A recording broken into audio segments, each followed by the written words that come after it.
So here's how it is. You're tired, overworked, and have no time for your friends or family, and yet never seem to get anything done. I've been there. You need better time management, and that starts with a simple approach to making progress in anything called the AIRR Flow. Hey there, I'm Kelly, and on this channel we talk about the life and productivity tips I use to free me up so that I can spend more time with my wife and our 5 kids. You see, I'm a full-time software developer at Rescue Time and Dean of Digital Campus at Signum University. Besides that, I have a bunch of interests and hobbies. If I'm going to get things done and have any semblance of time with my family, I need to continually work on staying focused and being productive. For me, this centers around the AIRR Flow, an approach to getting into gear and making progress on areas where you were previously stuck. This is an abstract concept which can be applied to literally anything you want to make progress in. It's the same approach I used to lose 40 pounds years ago, and which I use now to improve my productivity. Now, I'm not promising life-changing results with no work. The results, well, they're up to you.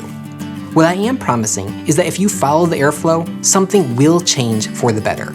So let's dive into it with the first stage of the flow. Years ago, I stepped on the scale and realized that I finally hit a point where I needed to make changes. With Yolanda's pregnancy, I'm quickly approaching that point again, but that's a separate matter for another time. After many false starts, I came to realize what I was missing was really simple: awareness. You see, I'd stopped paying attention to how much I weighed, and I really had no clue what or how much I was eating on a daily basis. The solution to this was tracking, both the calories I was consuming as well as my weight every morning. At the beginning, I didn't seek to make changes, just to become aware of what I was already doing. If you haven't done this before and are struggling to lose weight, you'll probably be surprised with just how many calories you're consuming. The same is true of time management. You probably don't know what tasks you are spending your life on. Entering the AIRR Flow begins with awareness. We can't make improvements until we take a step back and understand what we're doing and the effects those actions have on our lives. Whether it's getting a better handle on how you spend your time or losing a bit of weight, the very first thing you need to do is become aware of your current situation.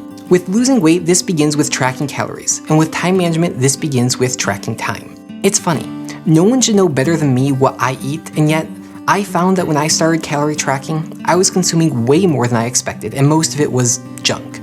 The same is true of time tracking. I was spending time on things I just didn't want to spend time on. For me, this went both ways. We're horrible judges of how we spend our time. Some days I feel like I did no work whatsoever, but when I look back at the time, I realized I spent a bunch of hours working. Other days I feel like I deserve a break after working hard, but looking at the data, I've only put in like half an hour of productive work. While our emotions are great guiding factors, it's important to balance them with actual data, and not just the perceived effects. Time tracking is a wonderful way to get started with this. Don't try to make changes just yet. Just track what you're already doing. All you're trying to do is raise awareness of the current situation. Once you have a decent idea of what you're already doing and the results you get from that, you're ready to progress to the next stage of the AIRR Flow. Instead of simple reactive tracking you've been doing up until now, it's time to add some proactive decision making. Looking at my example of losing weight, at this stage I switched from writing down what calories I consumed after I ate a meal to planning how many calories I wanted to consume and in what form before the meal began. It's time to be intentional. The same is true with productivity and time management.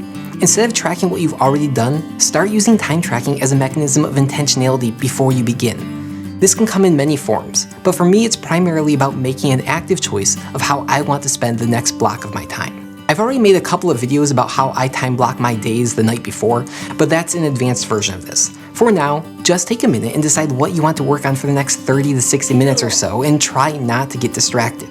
In the next couple of videos, I'm going to be covering both manual and automatic time tracking, and I'll talk about a couple of different ways of doing this in those videos.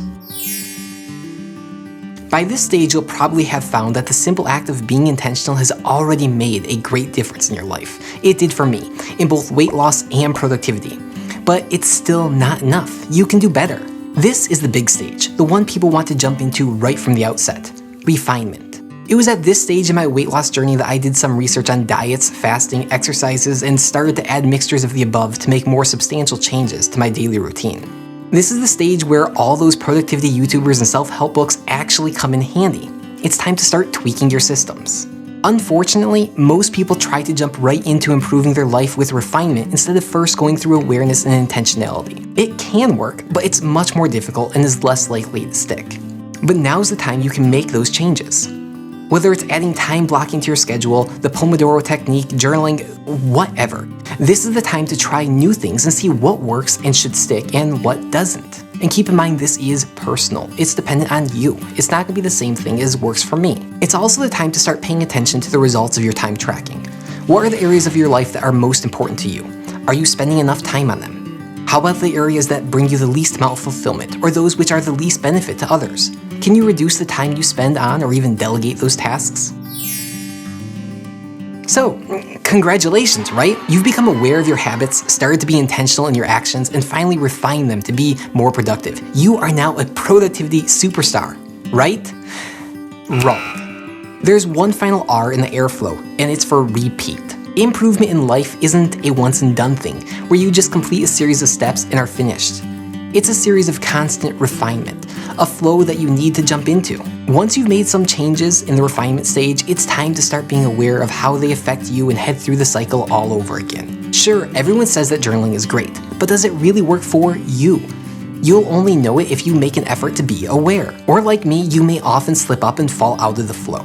For instance, my current level of fitness, or lack thereof, over the past year, I've stopped paying attention to what I was doing and let myself slide backwards. It's time for me to jump back into the flow and make myself aware of what I'm doing. As you've gathered, time tracking is an important component of the AIRR Flow when it comes to productivity. It's what gives us the awareness to get the cycle started, and it helps us to be intentional in our actions. As such, I'm dedicating the next 2 videos to time tracking and how and why I use both manual and automatic versions of it. When they're available, they'll be linked over here. If they're not there, please check back soon. I hope you'll stick around. Bye.